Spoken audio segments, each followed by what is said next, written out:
the notion of truth. We examined the question, does truth exist? What is truth? And truth, as we discussed it last week, is never a subjective matter of taste. It is not your opinion that we base truth upon. Truth does not have anything to do with how you feel or what mood you're in or whether or not you agree with something. Truth is an objective matter of fact. It comes from outside of us. It is something that we discover. It is not something we decide for ourselves.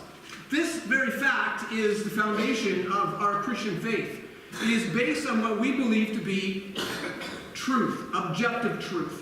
How did we reach this conclusion that our faith is based on this objective truth? Is this just something that we like to believe, this Christian faith, these Christian ideas? Or were these just things that we've decided to come along with to make ourselves feel better? Or are there actual reasons to believe that what we believe is actually the truth? I don't know if you've ever had this challenged of you. Probably, I realize for the most part, I am preaching to the choir this morning. I realize that. But you have neighbors, you have people within your own family who are questioning and pushing back against what you have been telling them or what they have heard. The culture is so loud and clear in making truth subjective and relative that we must have answers to this.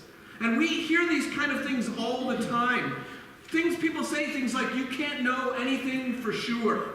This is self-contradictory. We talked about this just a little bit last week, and I want to just review slightly this morning if we can. If you can't know anything for sure, then how can you know for sure that you can't know anything for sure? This statement is self-defeating. This statement automatically causes us to know you can know something for sure. You have to be able to know something for sure. Truth, the world tells us, is just a matter of opinion. Really? Is that your opinion? What happens if I have a different opinion? What happens if our opinions differ and completely antithetical of each other? Are now both our opinions exactly true? Truth cannot be just a matter of opinion, because it is my opinion that truth is not a matter of opinion. And if it's your opinion that it is, now we have a contradiction and two truths that contradict each other. Two things cannot both be true. This is a self-defeating statement. What is true for you is not true for me. How many times do we hear this? Again, a self-defeating statement. This is the same thing as we've just said before. This is not true for me. And if it is true for you, then we have two completely compelling opposites, and two opposites cannot be true by definition. One of us is right, and one of us is wrong. Only science gives us truth, the world tells us. That's an interesting statement to make, considering that this statement of truth is not based in science. You cannot scientifically prove that statement that only science gives us truth, so therefore we know it's a self-defeating statement. No one has the truth except me, who knows that no one has the truth. It's a self-defeating statement. Truth exists. We are always pushed in our culture against these things, and we need to use our minds to consider them. And we're going to consider another question this morning. We're going to do this in two parts because it's a huge subject, and I by no means will be able to tackle this all at once, and by no means will I be able to give all the answers to this in every way. But I just want to equip us, if you will. Again, I'm not trying to convince you of anything. I would like to think. I would like to think our hearts are settled on this. In fact, most of us have come to understand that Christ himself is God in the flesh. We have committed our lives to him and to follow him. This is not me trying to convince you of anything, I would think. This is just us discussing the basis of our faith. Have we just decided that God exists somewhere in our minds and somewhere because we believe it, therefore somehow it's true? What is the objective basis for you to make a truth claim that God exists? How would you defend such a statement? Where do you go to declare, make that kind of a declaration, and then stand your ground in the face of a world that tells you, well, if you want to believe that, that's fine for you, but I happen to believe he doesn't exist. Well, who's right? And how do you stand, and how do you prove, how do you defend your position? That's simply all I want to try and do this morning, and hopefully equip us in some measure without trying to convince you of something that I believe you already know. I mentioned this last week, and I just need to say this as we get started, that our defense of such a statement, even does God exist? Our defense of such a statement is based on legal facts, if you will. All we have to do, all that anybody can do for a question like this, because it is a philosophical question, not a scientific question. Science will never answer the question, does God exist? Regardless of how much the world tells you that science has disproven God, that is nonsense. That is a matter of opinion. Simply a scientific opinion. But it is not true. The only way to prove this or to discuss this is to gather evidence. To gather evidence that you can then weigh and figure out, does it make more sense to then agree, yes, God does exist, or does the preponderance of the evidence lead us to the conclusion that, no, in fact, God does not exist? These are the only two options you have, and this is all that anybody can do in regards to the defense of such a claim that God exists. We just gather evidence. What evidence do we have?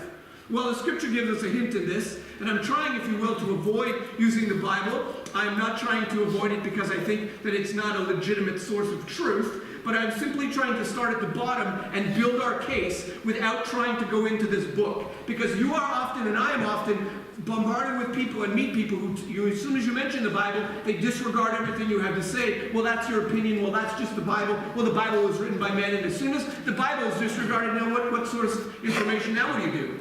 So let's try to build this without using this book. But here's what this book tells us. The heavens declare the glory of God. This is what the book says. Now, regardless of whether or not you choose to believe this is what this book says. That if you want to find the existence of God, if you want to know that God exists, if you want to find evidence for it, where do you find that? The heavens declare the glory of God. The skies above proclaim his handiwork. If you want to see him, it is found in the world around us, the Bible says. Day to day it pours out speech. Night to night reveals knowledge. Without words, the universe is crying out to us that God exists. This is where we go for our source of gathering information to base our belief, our faith on the fact that God in fact exists. It is simply found in the world around us. This sounds rather simple because guess what? It is. This is not rocket science, and you do not need to be a rocket scientist. Look who's talking to you about this. I don't know anything. I'm telling you this because this is so fundamental and foundational, and you need to know this because this is how we base our faith. Let me just say something that everybody should understand because you live in this universe too. If the universe began to exist, then the universe had a cause. This might sound like a complicated statement, but it's not because you know this is true. You wake up in the morning and you know that you live under the law of causality. You know that you can't just snap your fingers and have a hot cup of coffee appear in front of you.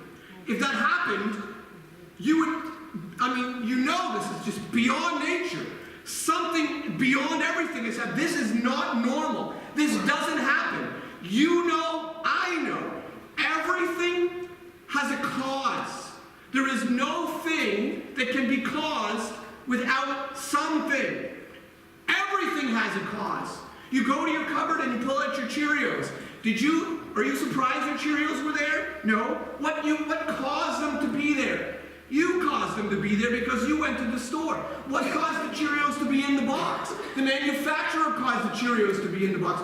What caused the manufacturer to put the Cheerios in the box? I have no idea why they decided to make Cheerios, but how are they made? I don't know the recipe, but you know they don't just snap these out of thin air. They gather oats and whatever they do, and they grind them, and they mill them, and they mix them with whatever they do, and they extrude them into little oats, and they put them in a box. Where did the oats come from? Well, the farmer grew these oats. Where did the farmer get the oats? Well, he had little seeds. Where did he get the seeds? Well, they came from other seeds. Where did those seeds come from? Everything comes from something. It is the most basic, fundamental concept in this entire world. You live by this, you know this, you think this. You don't even know that you believe this and you believe this. This is the most common sense statement you could ever handle because this is just how the world works. If the universe began to exist, then the universe had a cause because everything in the world has a cause. There is nothing you can name that doesn't have a cause. Nothing. It's impossible. Everything came from something. So here's where we start. If the universe around us, the benches you sit on, the air you breathe, the stars in the sky, the light that our eyes can see, everything here has a cause. Because everything question is, what caused this? If the universe began to exist, then the universe had a cause. The universe had a beginning. I don't know if you know this, but this is true by scientific method. In fact, we won't go into the details of this, but Einstein's theory of general relativity began us down this road, and there has been overwhelming amount of evidence, and again, scientific evidence, which is beyond my field. And if you want to research this, it's just overwhelming. And this is why they have termed this phrase that you know and I know. They talk about the Big Bang. Why do they now talk about the Big Bang as if it actually happened? Because there is scientific evidence beyond any shadow of a reasonable doubt that everything began in a moment, as if somebody said, "Let there be," and there was. As if somehow something caused everything into being exactly like the universe runs and exists, that everything has a cause. The universe had a beginning. There is no question in any scientific mind that it had a beginning. Therefore, the universe had a cause. This is not rocket science. This is just simply an argument that makes logical sense. And if I don't confuse you at all, I just want to say we call this cause God. And it is a perfectly legitimate stance for any thinking person to reach a conclusion that something caused everything. This is not mind candy. This is not you parking your brain at the door because you've decided to believe in a big, sugar daddy in the sky or whatever they mock you for believing in God. You believe in God because it makes logical sense. Everything comes from something. This universe had a beginning. And now you know what they tell us about the Big Bang? Do you know what they tell us? That once upon a time there was nothing. There was nothing, because that's what had to be before something came into being. Because everything started at once. And everything was crushed down into one big point, and everything was crushed in the air, except there was nothing. There was nothing, and then all of a sudden, for no reason at all, there was everything. Now, I don't know about you, but that makes no sense at all in my mind, because if there is nothing, there will always be nothing. Because unless something makes something, there will always be nothing. If you have a closet filled with nothing, and you come back in 1,000 years, how much something's in that closet? Nothing. And the energy and the forces and the natural laws that would cause this to happen to be, they don't exist. There is nothing. There is no force of nature because nature doesn't exist. There are no laws that this can follow to make this happen because this doesn't exist. It is not gravity that's making this happen. Gravity doesn't exist. Nothing exists. And now suddenly, everything we know exists, and we know that this happened in a moment of time, and we call this cause God. There is nothing wrong with this line of thinking. There is nothing foolish about this line of thinking, and never be chided into believing somehow that you are a foolish person because you believe in a cause and you call it God. This is the way the universe works. Everything comes from something. Let me read a quote to you from Robert Jastrow. He is a physicist, an astronomer. He worked for NASA, and he is not a believer. Stress that as you listen to these words. He's not believing God, but this is what he says. Astronomers now find they have painted themselves into a corner because they have proven by their own methods that the world began abruptly in an act of creation to which you can trace the seeds of every star, every planet, every living thing in this cosmos and on the earth. And they have found that all this happened as a product of forces they cannot hope to discover. That there are what I or anyone else calls supernatural forces at work is now, I think, a scientifically proven fact. This man doesn't even believe in God. And he says that the universe and all that we've learned in science, there's only one explanation, that something beyond nothing has to exist because something exists now. Please don't begin to think that this is beyond your scope of understanding and somehow philosophical. If you don't understand this, you don't understand the basis of your faith. It is not just because somebody else told you that God exists. You need to understand this for yourself. Let me read another quote by this man. It's interesting. Scientists have no proof that that life was not the result of an act of creation, but they are driven by the nature of the profession to seek explanations for the origin of life that lie within the boundaries of natural law. There's no proof that this didn't happen by God. No proof whatsoever. But science, for the most part, science today is driven by the belief that natural laws account for everything. And when you rule God out as an a priori argument, you will never find God. Another interesting fact that we lean on, not just that things exist and everything had a cause, and so we call this cause God. Simple as that sounds, you know that every design has a designer. This is a simple fact. And this is an interesting fact that goes along with this. The universe has a highly complex design. This is a known fact. Every design has a designer. You will never see anything happen that is designed that is just an accident. Therefore, the universe had a designer. I don't know what you know about DNA. I don't know a whole lot. But I know that as we began to explore the human genome and DNA and all the rest that took place when Crick and his friends began to find these things out, they discovered that these chemicals that are going on in there are absolutely amazing. I don't pretend to be a scientist. I'm just going to try and give you some understanding of how complex this universe is that couldn't possibly randomly have happened. DNA structure, I mean, from what I'm told, and not that I know anything about this, of course, but it's a spiral ladder kind of a thing that's made up of chemicals. There are 4 chemicals involved in this. And each one of these chemicals, they're given the first letter of their chemicals of what used, and these go together in combinations.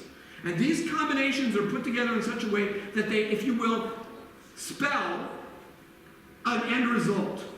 They give information that an end result takes place. This is why you don't have hands in the front of your forehead or ears on the bottom of your chin. All your DNA, all the information that was given to your body as it began to form told your system where to put all of these features and how they should be and how they should function.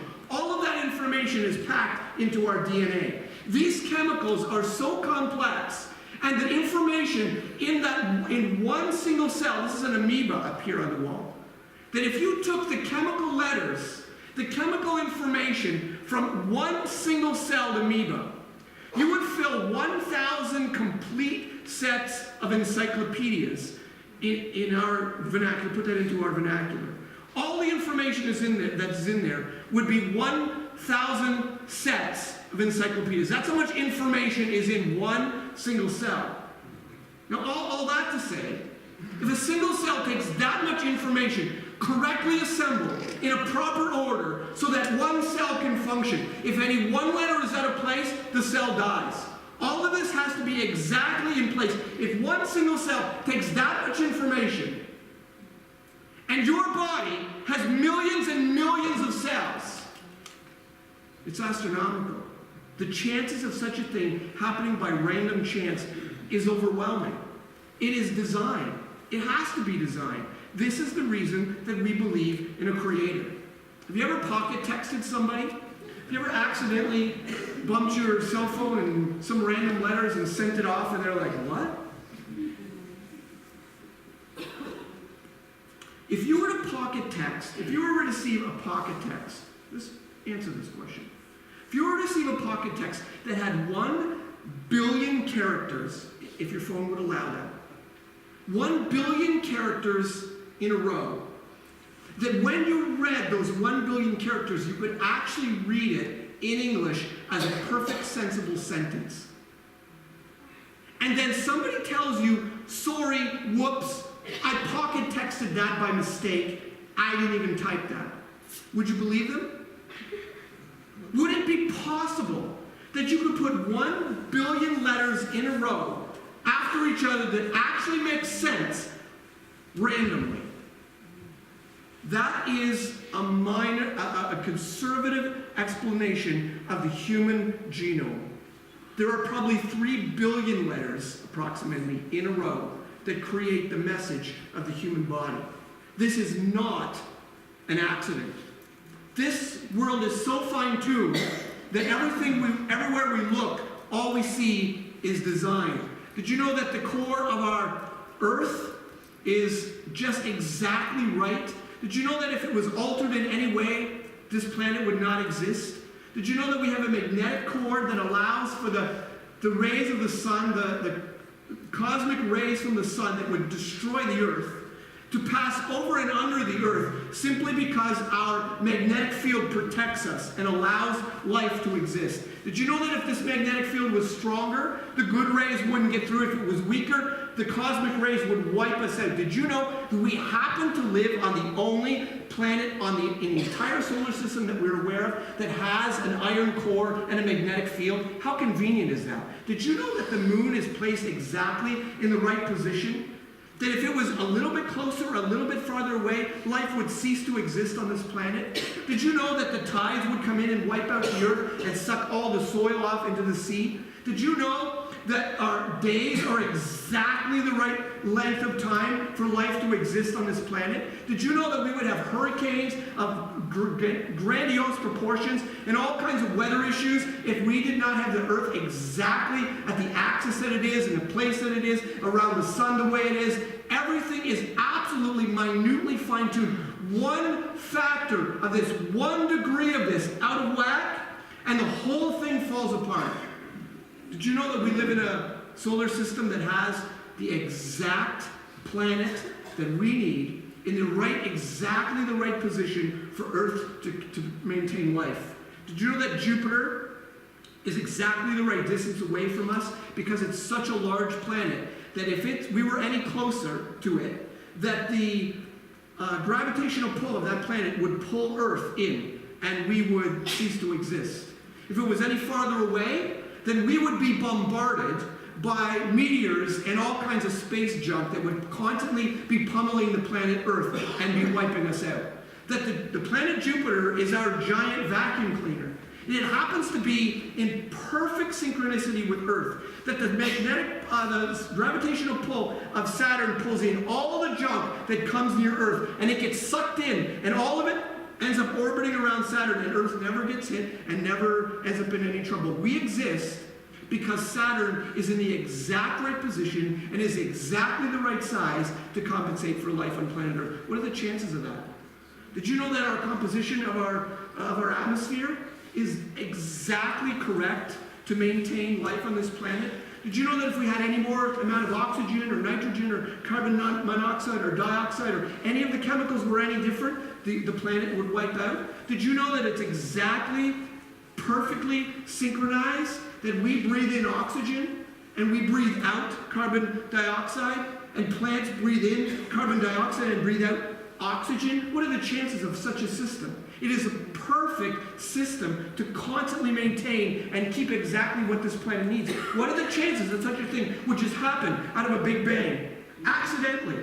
Did you know that the nutrients in the Earth are exactly correct to maintain life?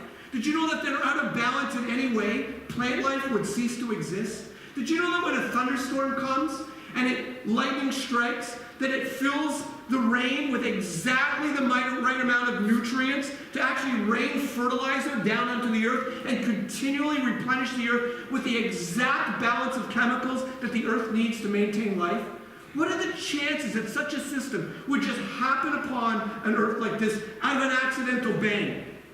Did you know that gravity, which I don't understand, even begin to understand, is one of the most fine-tuned things? Gravity is what holds us all together. Without gravity, your head would explode right where you sit. That's not a happy thing.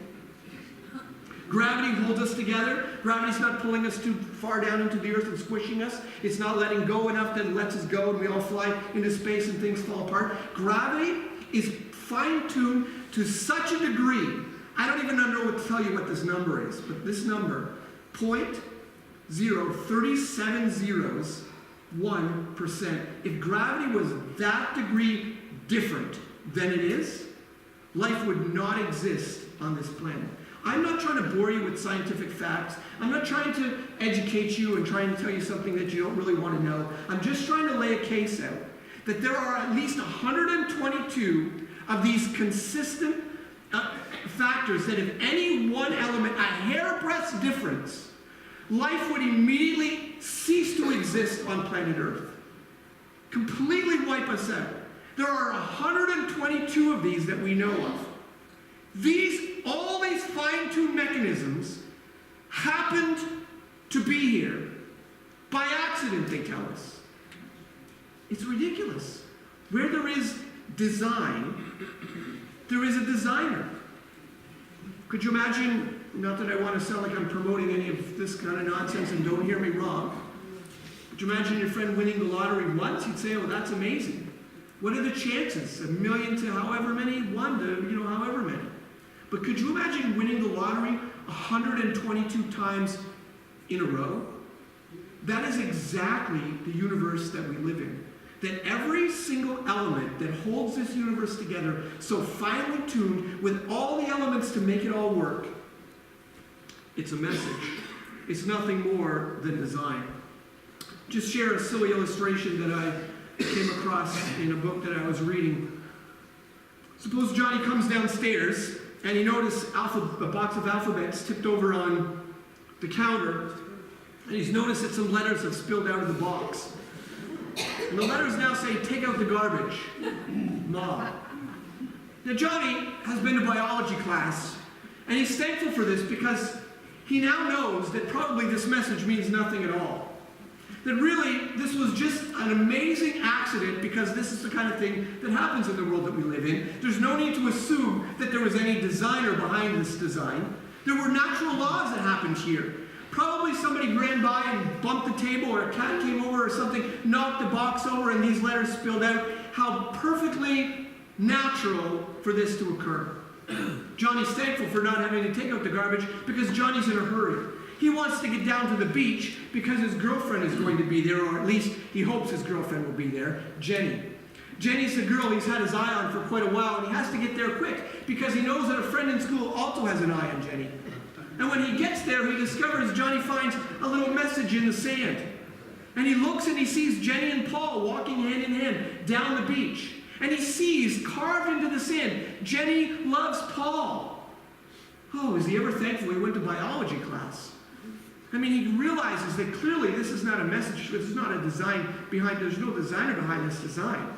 This is obviously the work of sand crabs, or an anomaly with a wave that came up. Clearly, this is such a relief that he doesn't have to take this kind of evidence that he doesn't want to accept as true. And so we'll move on and we'll discover that this has to be just natural laws. This is how it happens. So Johnny, lying on the beach, is getting hot, sitting in the sun by himself, and he happens to notice the most amazing cloud formation in the sky. It just makes no sense. How could such a cloud formation happen? Ah, Johnny knows. There must be a skywriter that is by and spelled this out. And suddenly Johnny, because of his thirst, realizes that this is him being told to go and get a Coke. And Johnny is happy that he can actually make sense of something, and only, as we do in our culture, pick and choose those messages that we want to find and read those things that we want to read. Meanwhile, the message is all around us. It is all through our universe that this universe is fine-tuned. This is how we base our belief in a God who is. Let me just tell you something about nature that I find personally fascinating. I don't know if you'll find this fascinating or boring, and I thank you for your patience this morning. I need to stop talking to you. You've been most gracious. I don't know if you know anything about the Fibonacci sequence, but this is just a personal thing that I think is kind of cool. I shared this at BCI a while ago, so if you were there, you heard me talking about this. Leonardo Bonici, he was a mathematician in the Middle Ages, known for the Fibonacci sequence, as well as for wearing a towel on his head. He, what can I say? He brought to us a lot of our Western math, and one of the things that he introduced to us was a sequence of numbers. I'm just going to, please bear with me. If you're not a math person, you'll still be able to handle this. He taught us a sequence of numbers that we have used in various things in mathematics. And it's a very simple sequence. It goes like this. Take the first number, 0. And then you add the next number. Take the next number, 1. You add those two numbers together, and what do you get? You get the number 1. Now, if you take the last number you just had, the sum of 1, and you add it to itself, or to the next number, 1 plus 1, what do you get? You get 2. Now, if you take that number 2, and you add it to the number before it, what do you get? You get 3. Now, if you take that result, and you add it to the number you just added, 2 plus 3, what do you get? You get 5. If you take that answer, and you add that to the number before it, which is 3, 3 plus 5, what do you get? you get 8. If you take that answer and you add that to the number before it, add 5 plus 8, what do you get? You get 13. And on it goes, and this is just simply the Fibonacci sequence. And before long, you're up into very big numbers. You're just adding the number, the end result, to the number before it. It's not a complicated sequence, but Fibonacci came up with this and began to play around with these numbers. Do you know what we've discovered? This Fibonacci sequence is the most amazing sequence because it is the numbers, these are the numbers of nature. Nobody knows why this is. This is the most amazing anomaly in a world that is just random chance. Let me show you a little bit of what I mean. Fibonacci number. The calla lily. How many petals does it have? 1. It happens to be a Fibonacci number. Do you know that there are plants that only grow with Fibonacci numbers? Have you ever seen a trillium? Or how about an iris? How many petals do they have? 3. That happens to be a Fibonacci number. Not 2, not 4, 3. You ever seen a primrose? Why is it that flowers grow in numbered sequences that only are found in the Fibonacci sequence? The Delphinium, in fact, is never, the petals don't even go 4 and 4. They go 5 and 3. Both of these are Fibonacci numbers. Why is it that the ragwort, for example, uses and chooses, if this universe is random, if it just happens by random chance, and everything just comes up by accident, then why is it that we find these numbers in nature? Why are these the numbers that nature chooses to build itself upon? Why is it that daisies, for example, come in 13s, 21s, and 34 in the petal numbers? Why is that? How is this happening if this is not the designer telling us there is design? How is this just randomly happening in the universe that we live in? Why is it that daisies are only found using Fibonacci numbers in their petals? How is it that plant growth, by and large, there are anomalies to this, but by and large, when a tree grows, it follows the Fibonacci number sequence? Why is that? If everything is random in this universe, why is there mathematics built into the DNA of plant life? That a plant would grow with 1 trunk and then break to 2 and go to 3 and go to 5 and 8 to 13. Why is it following a sequence? Why are bananas, for example, 3-sided and 5-sided? And when you split a banana, it's broken into 3. Why are Fibonacci numbers the numbers we find in nature? If nature is random, why is this happening? Why is it that when you look inside of an apple, you find a Fibonacci number of segments, 5 apple seeds? Why is that? Have you ever counted a pineapple? Pips, have you ever looked at a pineapple? Did you know that you can count those? Did you know they're in a spiral? Did you know that you can count these little marks? I don't know what there's a name for these things. I don't even know what they are. Did you know they only come in Fibonacci numbers and sequences? 5, 8s, and 13s. Why is that? No matter how you count a pineapple, you come up with a Fibonacci number. Where's this coming from? Did you know that nature grows in a specific spiral known as a Fibonacci spiral? Don't let me blow your mind here or try to confuse you, but try to follow this even in some measure of logic. If you take the first Fibonacci number 1, you take the next Fibonacci number 1, and you make a square 1 and 1. What is the next Fibonacci number? It is 2. Take now a square 2 by 2 and set it against your squares, your 1 square and your 1 square. What's the next Fibonacci number? It is 3. So, take a square now, 3 by 3. You now have a square of 5. That happens to be the next Fibonacci number. Take a square now, 5 by 5. What is the next Fibonacci number? It is 8. Take a square, 8 by 8, and so on. This looks confusing, but it really isn't. All right? And if you lay these out in rectangles, it actually forms a pattern. And when you take and now draw a line, I've shown you this. If you draw a line through these squares, to the center of these squares, this spiral is the only spiral, I shouldn't say the only spiral, this spiral is the spiral that we find in nature. This, from seashells to human ears to whatever this is the pattern that it follows. Have you ever looked at the bottom of a pine cone? Have you ever seen the spiral on the bottom of a pine cone?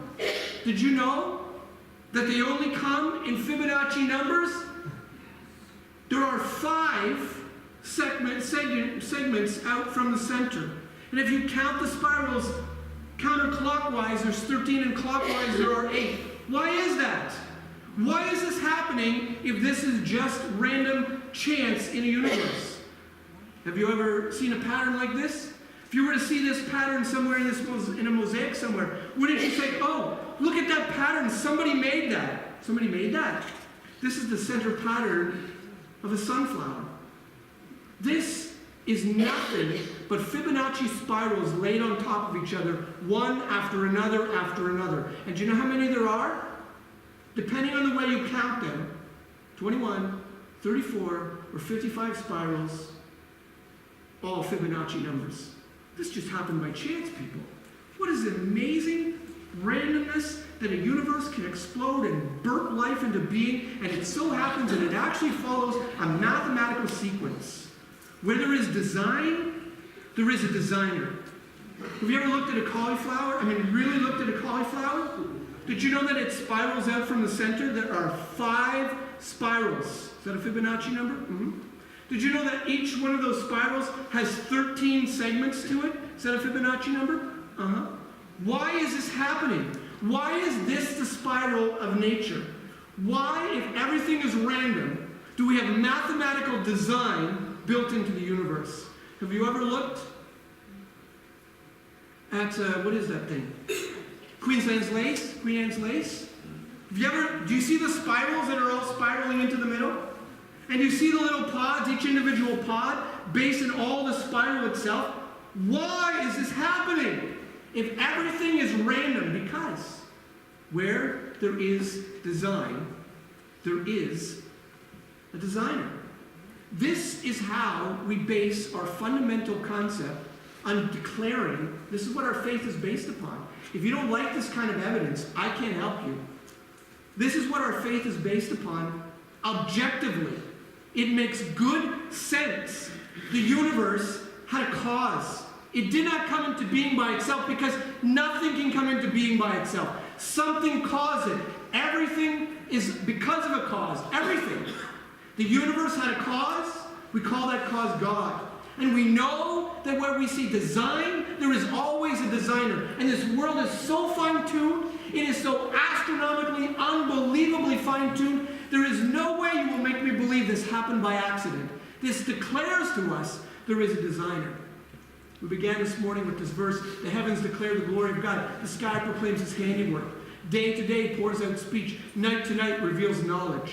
What do we know about God? Because of what we've seen. What does this tell us then? What knowledge have we gained about God? Well, we know this, for example, for sure, that whatever this cause is, he has to exist outside of any cause.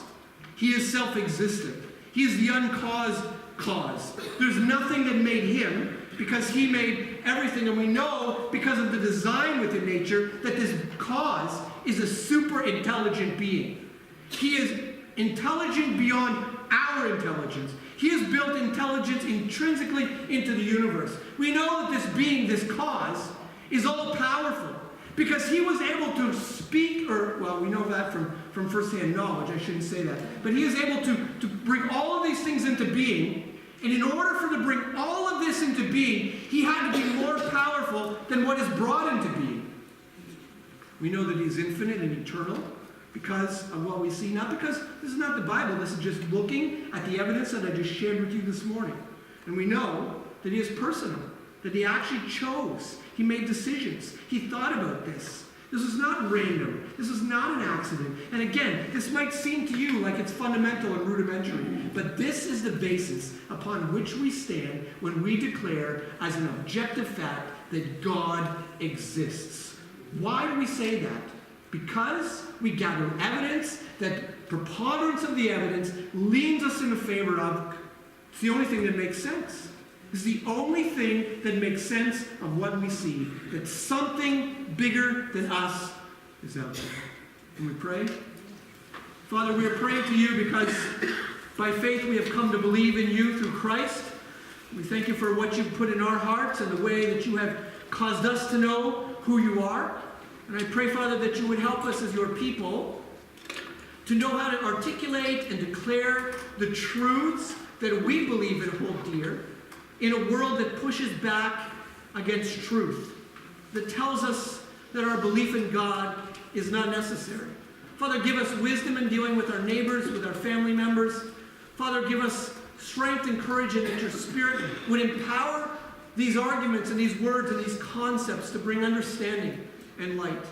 Father, we thank you for our time together in Jesus' name.